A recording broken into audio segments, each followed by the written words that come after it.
A very good day to all of you. दोस्तों, आज हम पढ़ेंगे कि इंपॉर्टेंट न्यूमेरिकल को किस तरह स्मार्ट वे से सॉल्व करें। हमारा क्वेश्चन गिवन है, find out the force law when central orbit is given in polar form, and this is our lecture number 3। So सबसे पहले जो हमें इक्वेशन गिवन है वो यू और थीटा की फॉर्म में है। तो हमारा बेसिक फॉर्मूला क्या कहता है? Differential equation in central orbit को सब्स्टिट्यूट करो, find out the second derivative. The first thing in our mind is find out the second derivative and substitute in above equations. Now it's obvious, but whenever we solve this traditional way for solving such type of questions, that is, our calculation becomes large and difficult.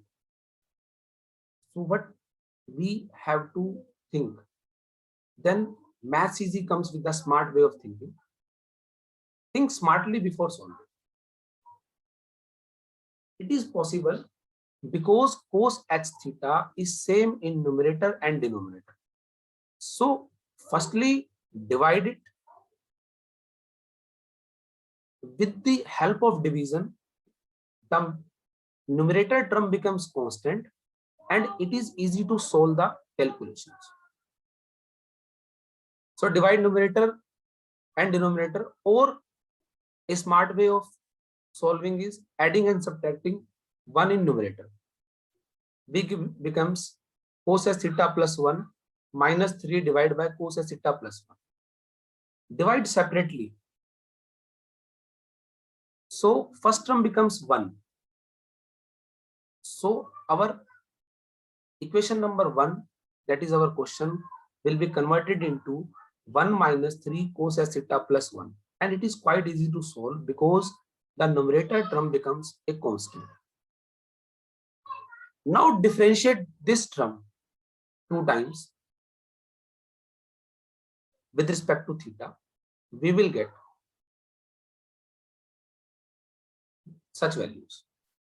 Now cos h theta plus 1 will be common out in numerator and cancel out by 1 powered in denominator. Now here a problem comes. Our question is given in cos h theta. Our derivative comes in cos h theta and sin h theta.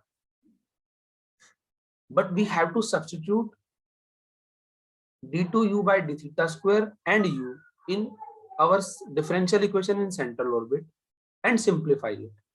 So how can we solve cos hyperbolic and sin hyperbolic? So for solving such type of problems, we have to convert our all questions into one specific cos hyperbolic. So convert our sin hyperbolic square theta into cos hyperbolic square theta by using the formula cos hyperbolic square minus sin hyperbolic square is equal to 1. One thing remember, cos hyperbolic square minus sin hyperbolic square is 1 always, not cos square theta plus sin square theta is equal to 1. So substitute sin hyperbolic square theta in above equations and simplify. Whenever you simplified it, you will get a quadratic equation in numerator of cos hyperbolic, and it is factorizable. When it is factorizable, factorize it. After factorization, we will get cos h theta plus 1 will be cancelled out again, and our term becomes this, that is equation number 3. Now we have to find out d2u by d theta square plus u. So a d2u by d theta square, and equation number 1 is au cos h theta minus 2 divided by cos h theta plus 1. So adding these two equations, we will get this term.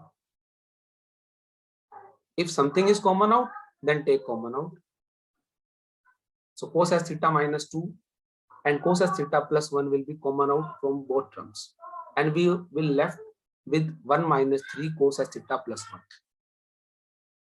Now remember this, the first bracket is your au and second bracket is again your au by equation number 2 whenever we simplify this term.